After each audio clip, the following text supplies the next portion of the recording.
এরশাদ শৃঙ্খলিত রাজনীতিবিদ ছিলেন। জাতীয় পার্টি কখনো স্বাধীনভাবে রাজনীতি করতে পারে নাই, জাতীয় পার্টিকে স্বাধীনভাবে রাজনীতি করতে দেওয়া হয়নি। আমার ব্যক্তিগত জীবনে পল্লীবন্ধু হোসেন মোহাম্মদ এরশাদের অনেক অবদান আছেন।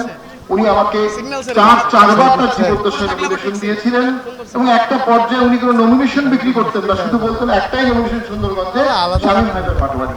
এবং আমার উত্থানের পিছনে আমার জিএম কাদের স্যারের আশীর্বাদ ছিল এবং আপনারা সকলেই আমার বিভিন্ন সময় রাজনীতিতে আমাকে ব্যাপক সমর্থন সহযোগিতা করেছিলেন।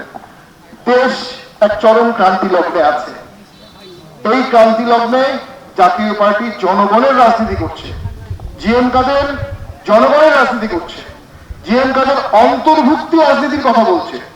14 সালে যখন দেশে একতরফা রাজনীতির পায়তারা হলো, একতরফা ভোটের পায়তারা হলো, জিএম কাদের তখন রানিং মন্ত্রী থাকা অবস্থা উনি বললেন একতরফা ভোটে আমরা যাব না।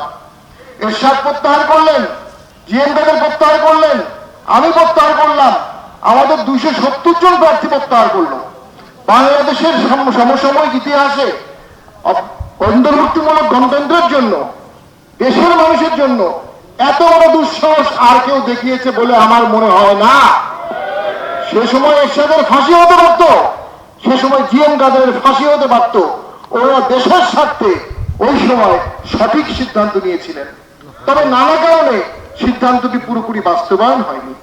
আজকেও জিএম কাদের সেই অন্তর্ভুক্তিমূলক রাজনীতি, ইনক্লুসিভ ভোটের কথা বলছেন। কারণ একটা দেশে ইনক্লুসিভ ভোটের যে চাহিদা সেটা অন্য কিছু দিয়ে পূরণ করা যায় না। আজকে যদি একতরফা ভোট হয়, 10 বছর পরে, 5 বছর পরে, 2 বছর পরে আবার গণবিপ্লব হবে, আবার সিভিল ওয়ার হবে, দেশ হানাহানিতে পর্যবসিত হবে। এই প্রেক্ষাপটে জিএম কাদের যে প্রশংসনীয় উদ্যোগ, দেশের মানুষ তো সাগ্রহে গ্রহণ করেছে। প্রথমবারের মতো অনেকদিন পর জাতীয় পার্টি সর্বদলীয় ঐক্যমত পাচ্ছে, সাধারণ মানুষের ভালোবাসা পাচ্ছে, সাধারণ মানুষের প্রশংসা পাচ্ছে।